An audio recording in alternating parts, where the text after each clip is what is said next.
Hello students, today's topic is how to interpret contours from topo sheet. So first of all, what is a contour? A contour is an imaginary line joining places of equal height above the sea level. So if you see this contour line with value of 20, it means that all the points lying on this contour are at a height of 20 meters above the sea level. Now you see the difference between all these contour values. They are 20, 40, 60, 80, 100. So the vertical distance between any two consecutive contours is 20 meters, which is referred to as the contour interval. It may be 10 also or 100, etc. But on ordnance maps, that is topographical maps, this contour interval is 20 meters. Now next thing, you see, to facilitate easy reading of the contours, every fifth contour, you can see, is accentuated or made prominent or thickened like this so that it can be easily counted or read, the contours. So this contour is known as index contour. Now regarding the distance spacing of contours, what does it tell about slope of the land? You can see here, if the contours are closely spaced, it shows a steep slope, and if they are widely spaced, it shows a gentle slope. So now I'll tell you how to draw cross sections of landforms from a given contour diagram. Let's see another diagram here. You see, here you can see the contour. It is circular, uniform. Okay. So what is to be done? First of all, we draw a line across it, line AB, which intersects all the contours at the given points, as you can see. Okay. And below, you draw a graph like this with contour values on the y-axis. Now, from all these points of intersection, we draw vertical lines. Okay.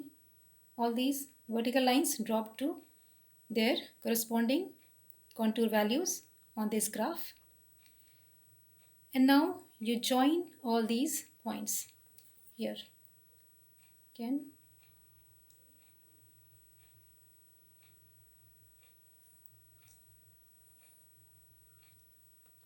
So what we have got?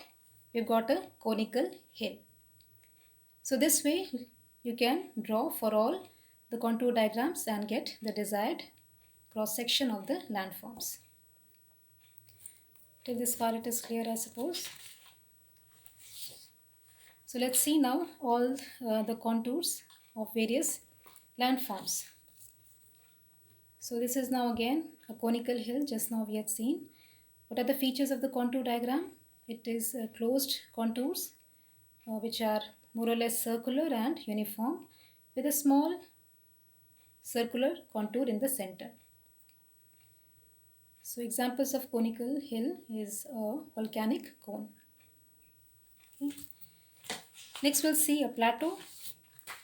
What is a plateau? It is a flat topped upland. So you see the contours here. Again, more or less uniform slopes, maybe steep or gentle. But in the middle you see, the middle contour, it is quite broad or rectangular, which shows the flat top of the plateau. Now next is a ridge. First of all, what is a ridge?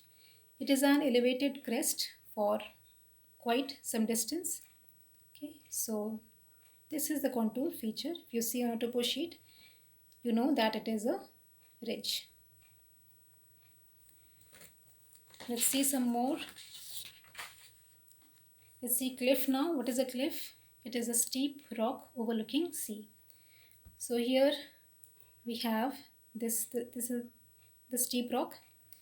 Now here we see contours, okay, two or more contours merging at this point, which shows the fall in height. Okay. Now you see it has convexity towards the lower ground, convex and concave. You understand? So it has convexity towards the lower ground.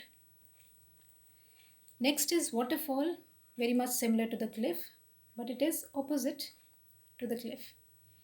Here contours they have convexity towards the higher ground.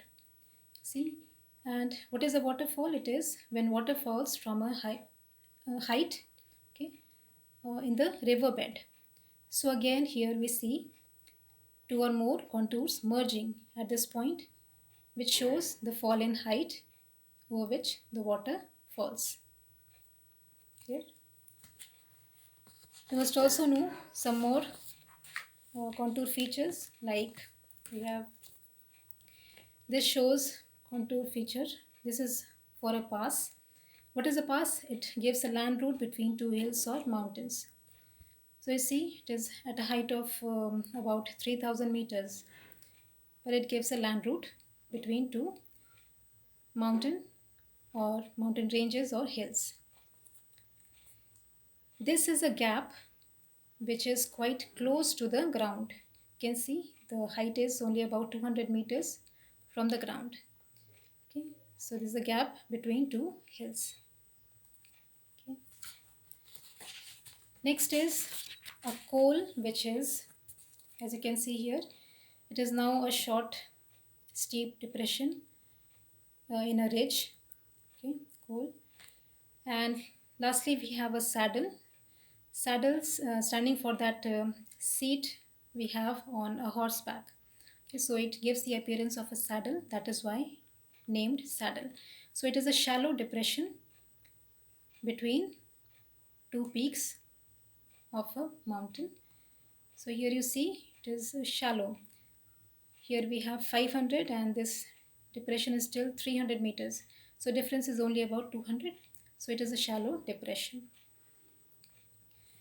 So this way we have seen all the contour diagrams. Lastly, we have settlements, how settlements are shown on topo sheets. First of all, we'll see the conventional symbol to show settlements. It is for permanent huts. It is this symbol, and to show temporary huts, the symbol is this. Now the types of settlements. First is nucleated or clustered. You'll find settlements clustered in a place due to some favorable factors like presence of a railway station, mine, or a confluence of roads or rivers, etc. Now this shows a linear settlement which gets developed alongside an important road or canal, river, okay, maybe in the form of hotels or dhabas. And lastly, we have scattered or dispersed settlements in which we see isolated huts, okay, quite far apart from each other, seen in places of sparse population. Right. So that is all in this class. We have seen today how to recognize various features, landforms from the given contours given on a topo sheet and the types of settlements. That's all for today. We'll meet in the next class.